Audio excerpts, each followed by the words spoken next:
Good. So I'm here with Julie Wilkins today, and some of you might know Julie from Instagram as Forever Fused, and obviously Julie was running the yoga challenge back in July for scoliosis awareness with me. So that's how we met originally.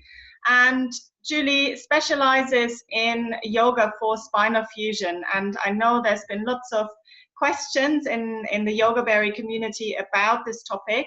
So I was really keen to have a little chat with Julie today. So welcome.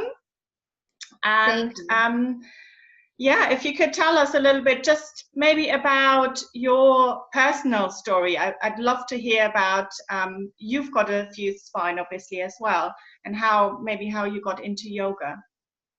Well, thank you, Christine. And I love getting a chance to connect with you, especially us being a pond away from each other. Yes.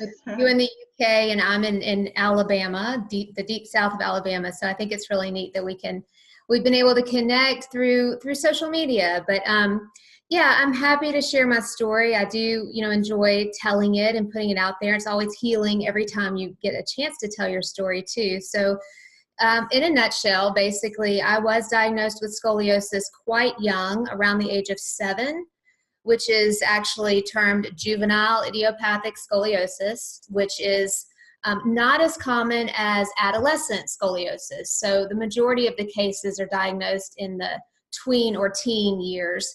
Mm-hmm. And prognosis not as great for those diagnosed as young as I was. So we found the curve. I even see pictures of my uneven hips at age 3, right? It was quite young. But my parents didn't really catch on to it until they started to notice my school skirts were hanging very unevenly. So we had uniform skirts and they were very uneven. So we had the initial x-rays done and there was a lumbar curve with a bit of a compensatory thoracic curve. And we watched for a couple years, and by the age of 9, we went into the full-time Boston brace.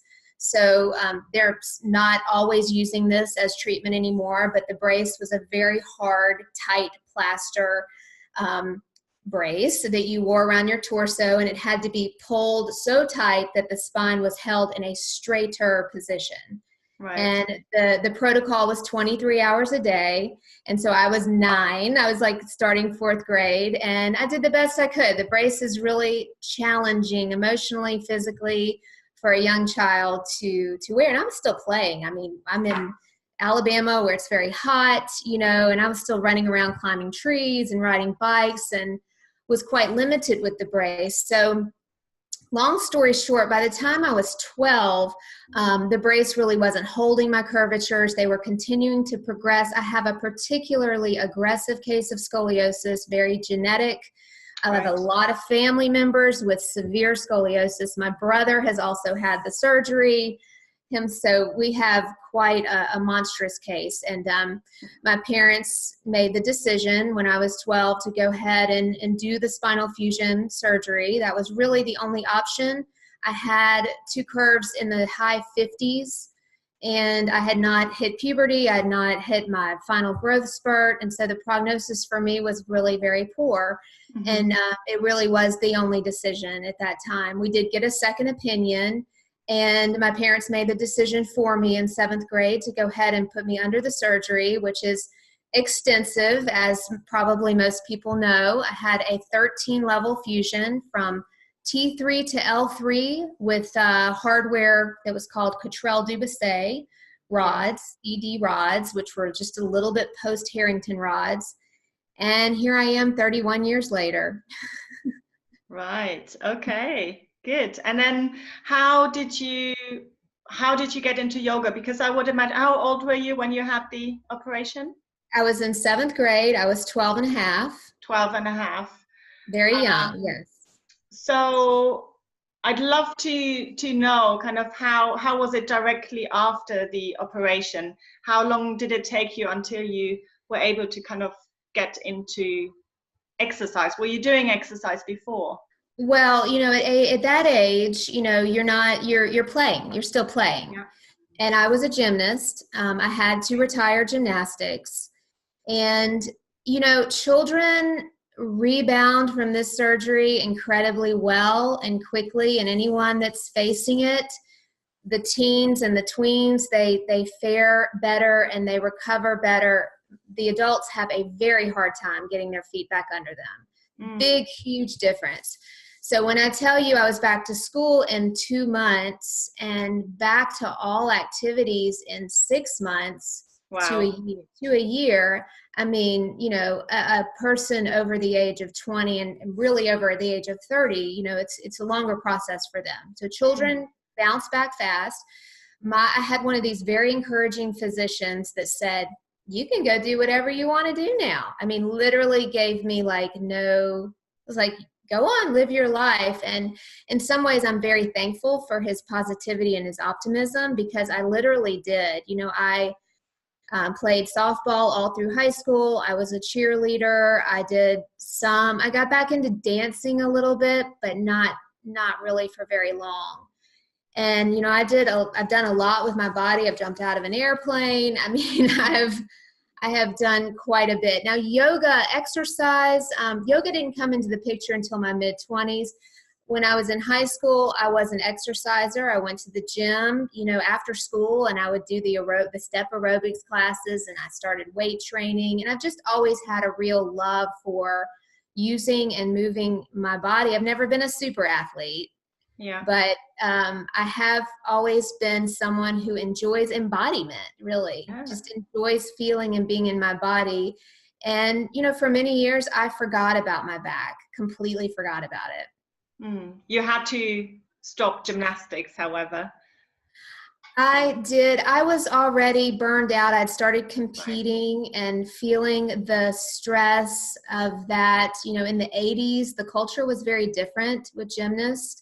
There was a lot of body image, critiquing of bodies and things that were done to me and to the children that, you know, hopefully aren't, you know, isn't happening anymore.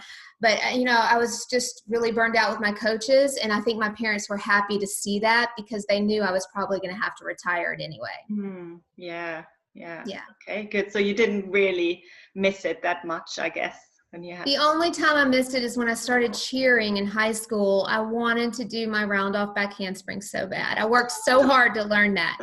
And I had, you know, it was my first time that I had to like retire. Something had to be retired. Something that I learned and worked hard and loved to do, I had to retire it.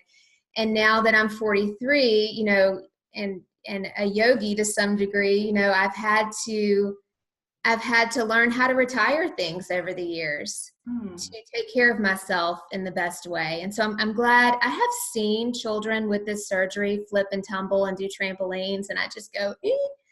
And, you know, it's just amazing what a young body can do, especially after the newer surgeries now that they're doing. Do I recommend that? You know, I'm not so sure. We'll probably get into that more with the do's and don'ts conversation. Yeah. But yeah, you know, it was, I missed that, but then I took up softball and enjoyed that. And I found that, you know, I still could function pretty well, even with my long fusion. Yeah, brilliant. So so you said in your mid-20s, you came to yoga. How did you get into that?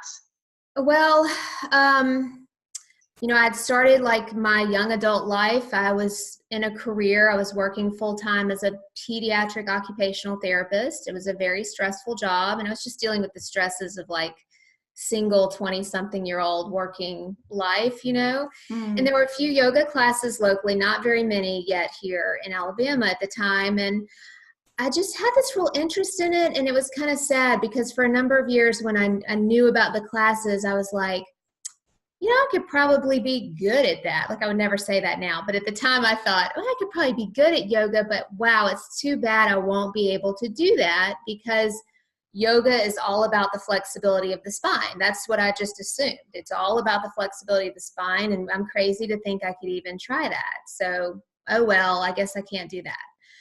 And then a few years later, a studio opened up around the corner from me, and I decided to go after work and try a class, and I just got hooked. I mean, I knew going in there, I didn't know what I was doing. I didn't know if I was going to hurt myself, and that's kind of a common thing people worry, am I going to hurt myself in this? And I just, I felt so good after I left the class. I just felt like a different person. I felt like regulated, and, you know, I probably was very stressed most of the time, you know, and I just felt so much better when I left. And I thought, this is worth it to dig into and to figure out, like, I'm going to do this. I mean, somehow I'm going to figure this out. And it was a good 10 plus year process of figuring that out. And then eventually you went into your teacher training, obviously. And well, I started with, I found a woman, I've talked about her before. She's still a friend of mine, named Ellen Kiley, who was in Georgia. This was about in 2004, maybe. I mean, social media was definitely not out, but she had a website, and she was a yoga teacher who had had a spinal fusion, like myself, and she'd actually had a revision surgery done. So she had had even more extensive surgery than I had. And I remember finding her website where she told her story, and she had these beautiful pictures of herself in yoga poses. And I was like, wow. Okay, I need to go find her. I need to go meet with her. And that's what I did. I spent a weekend with her in Georgia, traveled to see her. And that was really the boost that I needed. Like, she gave me a little bit of a container for my practice. It wasn't a lot, but just enough of a container, just enough of a do's and don'ts for me to go back home and just like dig through it in my own body and dig and dig and dig. And I did end up doing a teacher training program and studying with teachers locally and traveling to study with teachers. I'll tell you, nobody knew about what to do with me. Nobody understood. Nobody understood a large fusion. I don't even think people, when you just say that people even know what that means. What it means, yeah. So these days I have a picture of my x-ray on my phone, and I'll just show that. And then they're like, oh, whoa. And then you kind of have to be careful of that, because then, you know, the teacher's like, sign this waiver. You know? I don't know if I want you in my class. So it's really, it's a little tricky how to figure that out. But, you know, people who have fusions going into general yoga classes, you need to assume the teacher probably has no idea what to do with that. And so it's really, you have to take that responsibility for your own body. Yeah, no, I love that. It kind of leads into the next question. So what would you say to anyone who's maybe completely new to yoga, but they're just going into a general class? First of all, what type of class maybe should they be looking for if they have a big fusion, or even a small fusion? Or even a small fusion, yeah. You know, I tell people to, you know, start with beginner classes.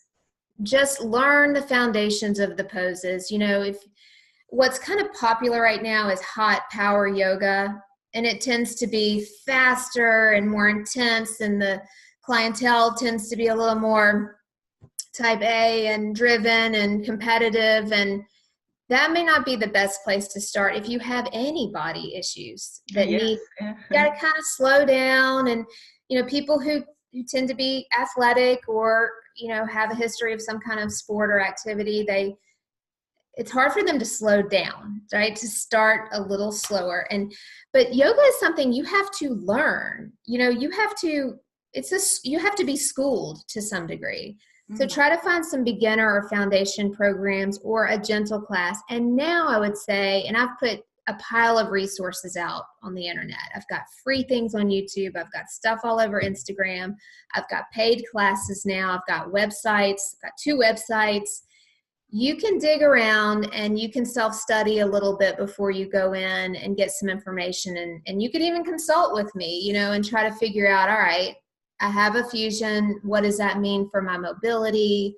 You know, where do I start? And do a little research and then kind of tiptoe your way into a public class. Yes, and we will obviously link all to your websites as well, just so people can get all the information they need. So what are some kind of do's and don'ts for a yoga class for fusion? So, well, let's just assume that you're being worked with privately, because when you go into a yoga class, you know, you have to expect the teacher is teaching to to the class, not to your fused spine, right?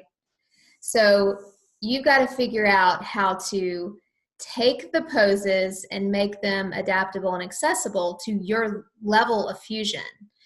So just to make this really easy to understand, let's just say whatever level fusion you have, to err on the side of safety and ease, find the neutral spine poses. Okay, so in yoga, there are a lot of them inherently neutral spine. So some examples would be plank pose, neutral spine. Down dog, pretty neutral spine. Most of the standing poses, tree pose, eagle, warrior two, even triangle can be done with a neutral spine. So I like, when I work with people privately, I like to start with, let's take all the neutral spine poses and then let's embellish them a little bit. So let's hold them for a long period of time. Let's put some weight on them. Let's make them dynamic. Let's add some variations to them. But we're going to do that while keeping the spine in its sort of fused neutral position and stabilizing and moving and strengthening around that neutral position. Does that make sense? Yeah, absolutely. So that's a good, and I use that for all levels fusions, from little fusions to fusions all the way down to the sacrum. Find your neutral position and move your body through space in various ways around that neutral spine. So then, if you're in a public class, obviously they're going to be doing forward bends and back bends and twists. So then you have to figure out, well, do I have the mobility to even do that? Or can I take those poses that are forward bends, such as bend forward and touch the floor, and instead make that bend forward and put my hands on two blocks? So I'm half hinging at the hips and not even really bending at my spine at all. Yeah. Can I take a cobra pose, and instead of lifting up in a back bend, I may not have the mobility for a back bend. Can I just stay with belly on the floor and just isometrically contract my back body muscles, and then that's my cobra? So do you see what I'm saying? How you can eventually take all the forward bend, back bends and work them differently. Yeah, absolutely. No, that makes sense. I did have a few questions from the Yogaberry community. I asked in the Facebook group what people wanted to ask you. So if you don't mind, I'm going to read some of those. Oh, wow. Okay. So they were... Christine, I do want to say one thing really quick when you just asked me the question, the do's and the don'ts, and I kind of went down the trail of do's. I want to say real quickly about don'ts. I really try to not give people absolute don'ts. You know what I'm saying? Like, I was kind of raised of like, you can do anything. Now I don't know how like true that really is, but telling someone they shouldn't, that this is going to harm them and this is going to hurt them, and that, I just don't think that's useful at all. So I try to really stay away from the don't category and actually more teach people, you know what, let's learn how to listen into your body, and instead of me telling you what you should or shouldn't do, let's heighten your ability to understand that in your own body and make those decisions for yourself. I'm absolutely with you on that. I always get asked these questions, which poses should I avoid when I have scoliosis? And I always say it doesn't matter so much about the pose itself. It's about how you do the pose and how you listen to your body, and at the end of the day you're making the decision, and it's what you said in the beginning, you're taking responsibility, isn't it, for your body, and nobody else knows it as you do. Exactly. And there's a lot of like fear mongering that's kind of come up in the yoga community lately. And it's like, how helpful is that really for people psychologically, that this pose is going to injure, doing this pose in this way, you're going to injure your knee. Well, we don't really know that. Yeah. We don't really know that this person is going to injure their knee doing this, or this person's going to injure their back doing this. So, anyway, I just wanted to make that statement because I think we have to watch putting absolutes around any of this, really. Yeah, absolutely. What about twisting then? So that's always the that's always kind of the sticky point, I find, where some people say, ooh, twisting is, you know, can be not dangerous, but can be hard on the fusion. You know, it could be pulling it or whatever. And then I guess some people, if they have Harrington rods, they might be. I had a client once whose Harrington rod basically started to fall apart, so she was really nervous about obviously damaging anything. What would you say about that? Well, I've been in some debates about this, and again, I try to stay away from the absolute should and shouldn't, but this is my personal theory on twist and why I don't do them. So when we talk about twists in yoga, in my opinion, what we're talking about is a pose that rotates the spine. Is that correct? Is that what you're picturing? A spinal rotation? Yes. Correct? Okay, and spinal rotation occurs generally around T12. Okay, it's in the thoracic spine. Now the lumbar spine is not, those are meant for flexion and extension and not as much rotation. They've got tiny little bit. Mm-hmm. So if I have a full fusion from T3 to L3, I have no mobility in my thoracic spine. I don't have any rotational ability. Yeah. So if I decide that I'm going to do a twist, now, you know, you're seeing me in my chair do this. What am I doing right now? I'm not really rotating my spine. I'm just allowing my shoulders to rotate, and I'm actually kind of engaging my abs. I'm getting kind of a twist, but I don't have any rotation ability. Now, if I really crank on this, what will happen is I'll start to push rotation in my unfused lumbars that aren't really designed for that, and that doesn't make me comfortable, basically. Yeah. So that's my answer to that. I just had somebody on YouTube write me and say they're fused from L3 to L5. What about twist for them? And I said, yeah, your twisting is going to come from your thoracic spine way above your fusion. Mm. So go for it. Just make sure that your lumbar, and the way I instructed her was to keep the belly button squared to the center. That's sort of a way to stabilize your lumbar area. And let your rib cage rotate around. So, you know, and don't crank and don't try to go to any extremes. You know, I've watched normal spine people in yoga classes really take those twists way beyond normal ranges. You know, there's no need to do that, really, in my opinion.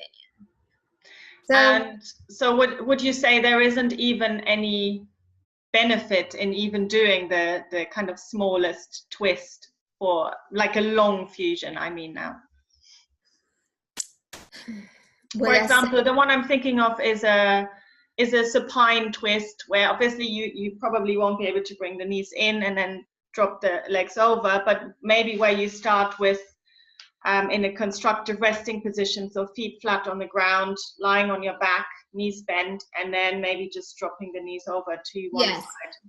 That is my modification for supine twists. Exactly what you're saying, but you're calling that a twist.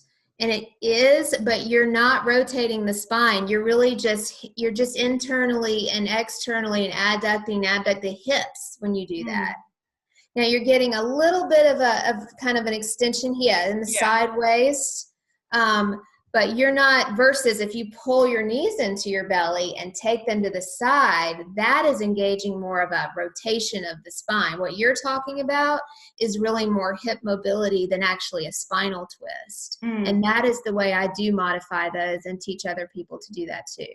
Okay. It's sort of like, what do we mean when we say twist? You know, it's like, let's define twist, right? Yeah, absolutely. So seated twists, probably not a good idea. What I do with seated twist is I just allow myself to rotate my shoulder girdle around instead of actually trying to do any rotation in my spine, because I don't have rotational ability. It's not there. Yeah. Okay, so I will start to do that, and I'll just be bumped up to in my fusion, like literally at an end point. But I can let my shoulders rotate and sort of move the soft tissue of my belly in the direction of the twist and breathe there and be in the general shape of the pose like everyone else and be in kind of a twist. Yes, so you don't have to stop completely when everyone else in the class is doing a seated twist. It's not like you have to kind of say, oh, I'm gonna. Right. I tell my fusion people, find a shape that is similar, that fits your body. Close your eyes and breathe there. No one's going to point you out. You know, it's like you don't have to look around like, I don't know what to do. You just you're just in your body. And your body is going to operate and move completely differently than anybody else. And you really have to kind of have some confidence to be able to go into a public class and be okay with you're going to look different. Yeah. You know, and so that was a good practice for me to really just honor myself, you know, be in my own body in those moments. And then everyone else is so concerned with themselves anyway. Exactly. Nobody probably looks at you anyway, isn't it? Now, what I never wanted a teacher to come over and adjust me into a twist. So you do need to be very vocal, and you do need to say, you know, no adjustments, or I have a long spinal fusion and can't twist, or whatever you have to do to the teacher. Look at that X-ray. Yeah, I've had it happen. I've had people, you know, obviously the teacher sees I'm not in a twist, and they're going to come over and try to, and I'm like, meh, you know, so you have to kind of manage that stuff. Yeah. Absolutely. Good. So I've got a question from Mary, and Mary is saying, I am fused and try to do yoga. Cat-cow pose is a joke. I try and nothing happens. I noticed since my surgery, my hamstrings are so tight. I would love some suggestions. Well, first of all, she's right. Cat-cow pose. We don't have the spinal. That's a spinal flexion and extension warm-up. We don't have that. But what I do is I get into hands and knees and I pulse my hips forward and back while the rest of the people are doing cat and cow. So don't be afraid to just instinctively move your body in a way that makes sense. The other thing that you can do is just allow your shoulder blades to retract and protract instead of the thoracic flex. Yeah, you just drop your heart and you push it away. And I mean, there's great work there. So yes, you can find your own way. The hamstring question, that comes up a lot, and this is counterintuitive, but try strengthening your hamstrings. Interesting. Yes. Why is that? Why would you say that? Because flexibility, especially of the hamstrings, is more set by the nervous system, more set by the brain than the actual tissues, which a lot of the work, the studies are showing, and people have a really hard time wrapping their brain around that. So I watched my tight hamstring students stretch and stretch and stretch their hamstrings for years in yoga classes and literally make zero progress in their flexibility of their hands. And it just drove me crazy. I could not figure out why is this tight? This person is just, their nervous system is set here and we're not breaking through that.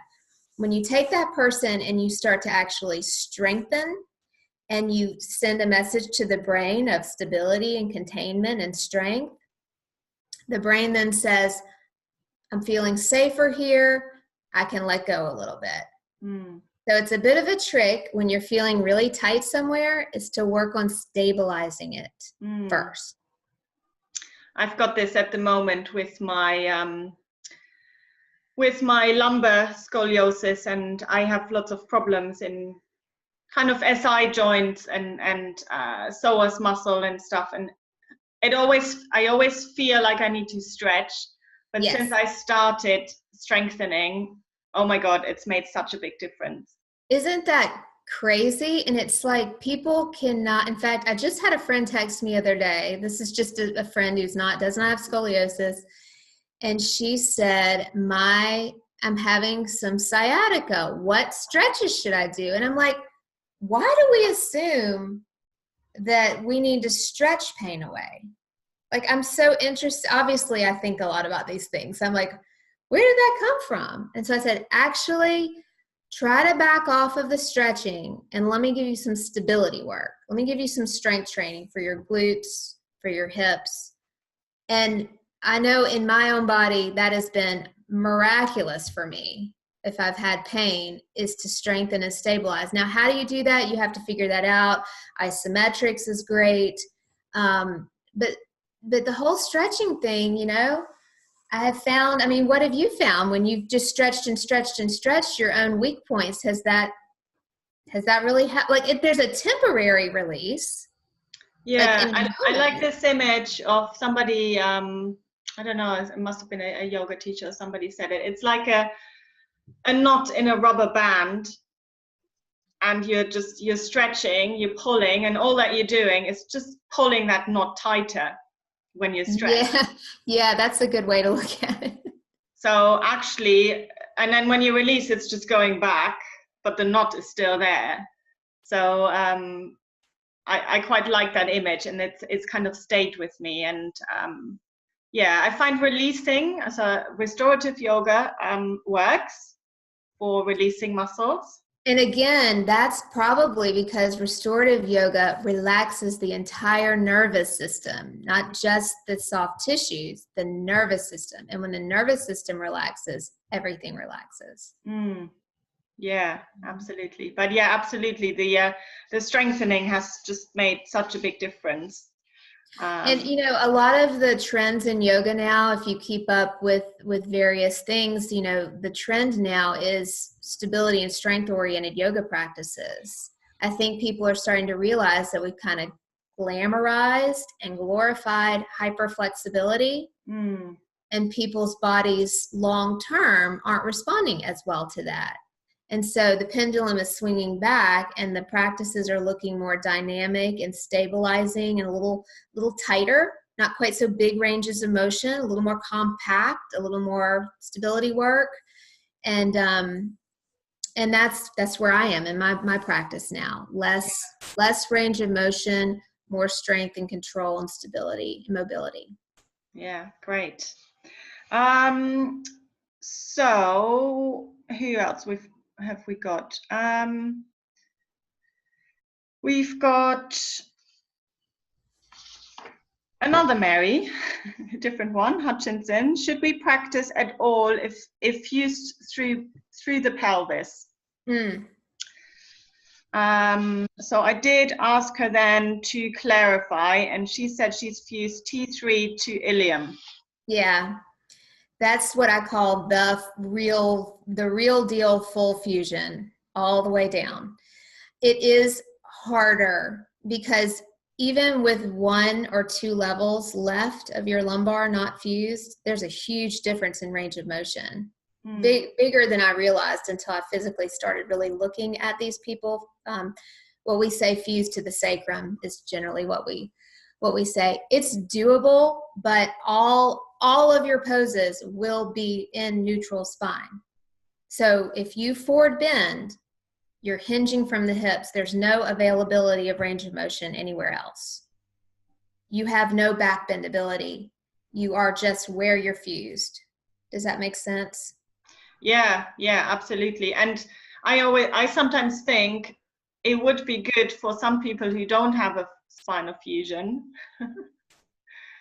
to be able to experience what that might feel like, because I think they would be so much safer in their forward bends.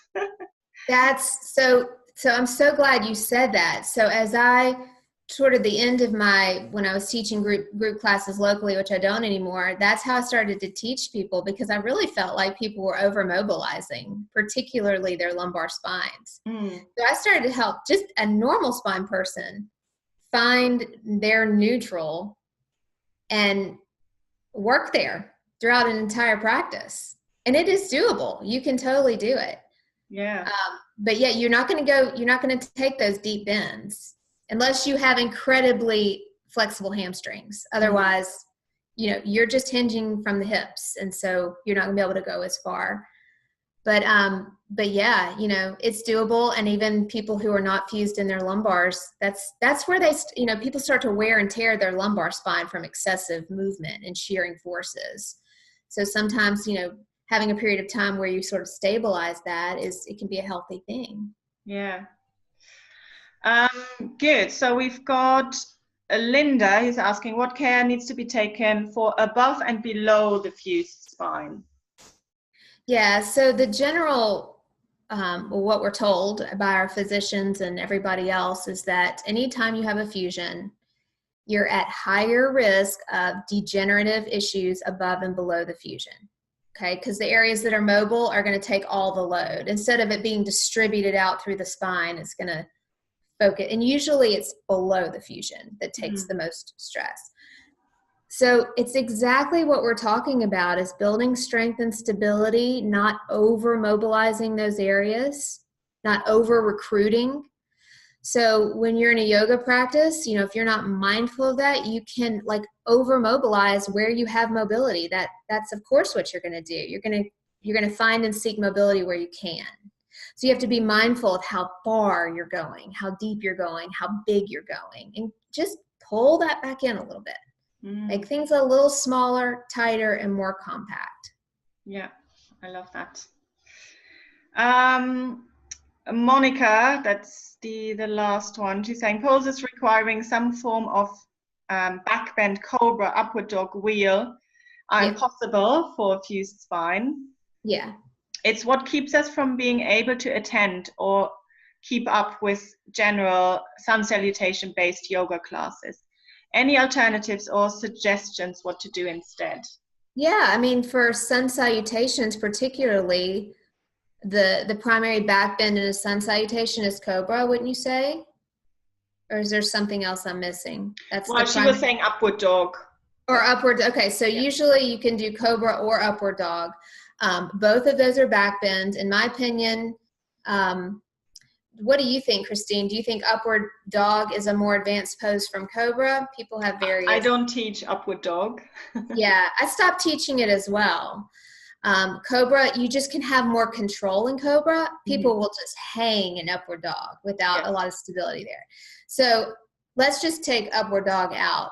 You can take your cobra, as I said earlier, lay on your belly, all in position, lift the chin like an inch off the floor, and just squeeze your back body muscles, and that is your cobra. And you're getting great back body strengthening work. Everyone else is sort of getting their back bend, but that's not available for you. So you think, well, what is available? Okay, I can just stay on my belly and just squeeze my glutes, squeeze my legs, squeeze my shoulder blades, and contract the back body, and then push back to dog like everyone else. And you should be able to do a sun salutation A without a problem. Now, a pose like wheel, no, you're going to have to do bridge instead. That's going to be your version. You just find an alternative for that. Yeah. And there's not that many people that can do wheel. No, I mean, either. And again, you know, bridge can be really good work for your glutes and your hamstring. You know, you gotta kind of look at the poses and like what you can get out of them, how they can serve you. Yeah. So what are your kind of favorite poses that you would teach, let's say a beginner with spinal fusion? I would go to those neutral spine poses, and they're usually, I can kind of come up with about 10. And I'll do those in many various different ways. So I'll give them the pose and I'll change them up. So I love downward dog for fusions. And I love to make a variation on downward dog. I love to bend the knees quite a bit. I love to pulse downward dog, like back and forth a bit, so it becomes dynamic. Of course, plank and forearm plank, you can do we know 1,000,000 alternatives to plank, but that's obviously a good neutral spine pose. I do like to teach half forward bend, so hinging at the hips. And I like to take the feet wide and teach people to hinge at the hips and bend their knees as though they're picking something up from the floor. So I do like to take the poses and make them functional and think about, could this pose be similar to something this person would do in her daily life? And then can I teach her a way to move her body in her daily activities that's going to best serve her fused spine? So I get real excited about that. And then, of course, you know, like I said, all of the standing poses that work on balance and strength and coordination and core control. Coming back down to the floor and doing a lot of back body work. Sunbird and a lot of variations on sunbird is always good. I generally will take out the seated poses. Of course, take out the twist, take out the deep forward bends, take out the big back bends. And you might think, well, what are you left with? You're actually left with quite a bit, as long as you can think outside the box a little bit. And this is sort of why I no longer follow any lineage of yoga. because I really needed like all the lineages thrown at me so that I could take everything that's out there in the yoga and movement science industry, weed through it, and that gave me more to work with than just staying down one track, right? Absolutely. And yes, I think I love that approach. That's it's pretty much what I do. I've tried a lot of different things, and then I just pick the things that serve me, and Yeah. And then, it's been in the past couple of years, I found a method called the bowspring method that gave me, and if you go research it and look it up, if you have a fusion, you're going to be like, I can't understand how this would work for me. But, I had to tease through it and extract the components of it that did work and that were very useful and really gave me lots more material to work with myself and with people. So I just keep my eyes open. I try to stay very open-minded in the yoga industry because you can get a little closed off. People can get a little narrow and they only want to go one route and they only want to stay with one teacher. And I just try to stay very open, take all that in, put it in my body, and like come out with what I think is best serving me and my age. And that's another thing, is that the body's needs change over time. So you not only maybe have a fusion, but you're aging with a fusion. And so that's another story too, so you have to evolve. I'd always say that you've got to kind of evolve. Yeah. And I guess there isn't a lot of, there haven't been any long-term studies, obviously, about what happens with fusion when people get older, because I guess, those people with Harrington rods, they're now maybe in their 50s, isn't it? Or 60s. I don't know how long. 50s, 60s. Yeah, probably. I don't know of anyone much past late 60s. A few of them seem to be faring well. Many have had to have revision surgery done. Unfortunately, I have hated to hear that, and I've actually been awakened to that over the past few years with my Forever Fused community, and it's been able to give me some information about how people are faring longer term. And it's hard longer term. I'm not gonna sugarcoat that. This is what I end up saying to people. You have this surgery done and you think it's fixed and your issue is taken care of and your deformity is cured and you should be fine, and it's not really the case. Okay, so I always say, whether you have scoliosis or you have had a corrective scoliosis surgery, you still have a spinal deformity. You still have a spinal disease. And with that goes, like, you have a long-term management issue. You have to take care of your spine and your health long-term, either way. And it's kind of like a reality check. But once I wrapped my brain around that, it was a bit of like a release for me. Like, okay, I have to sort of surrender to this to some degree and realize that this is going to be a management process and that I can do it. I can manage it. So what would you say to anyone who might be just before this decision of, should I have surgery or shouldn't I? What are kind of some of the things to consider? Because some people, I think, sometimes think, especially teenagers, who are, for them, a lot of it is it's less about pain, it's more about appearance. Yeah. I would, that is one of the hardest questions I saw, because it's so situation dependent. You're right. It can be about, with teenagers, they usually don't have pain with the scoliosis, but there's concern about what the long-term course will look like if they're not treated. And then the aesthetics of it is like what you were saying, that is important too. If you're looking at 45, 50, 55 degree curves and you're 12, you're probably going to have surgery. If you're a teenager that's finished growing, you're probably going to go ahead and have the surgery. You're going to fare a lot better. You're going to recover a lot quicker.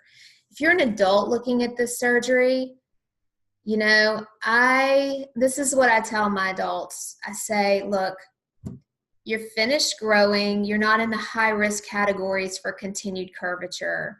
Do you have pain? Okay, maybe you do, but would you have had pain anyway in your back without scoliosis? Think about the non-scoliotic population and how much back pain there is. So what are we dealing with? Are we dealing with pain from scoliosis? Or are we dealing with general back pain? It's hard to tease out.